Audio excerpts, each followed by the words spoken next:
तर ना आज होता दादाचा बड्डे, तर ना मला अशीच इथे साडी घालू वाटली होती, म्हणून मी इथे ही वाली साडी काढली होती आणि त्यावरती ना मी हा वाला ब्लाऊज घालणार होती. आणि साडी काढतानाच ना मला इथे हा टेडी बिअर सापडला होता आणि ना इथे मी साडी घातली होती, बघू शकता.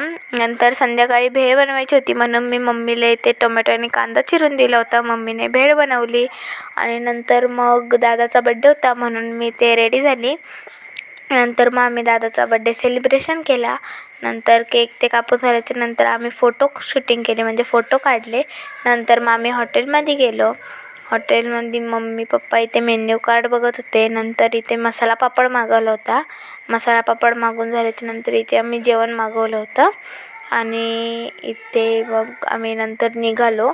आणि नंतर आम्हाला सुपर मार्केटमध्ये थांबायचं होतं, म्हणून मग आम्ही इथे थांबलो होतो. आणि नंतर मग आम्ही थोडंसं सामानच घेणार होतो, पण एवढं सगळं घेतलं होतं. नंतर मग आम्ही स्प्राईट आणलं होतं, तर मग आम्ही तेच पिलं. नंतर मी झोपली. आजच्या पुरतं एवढंच. हर हर महादेव.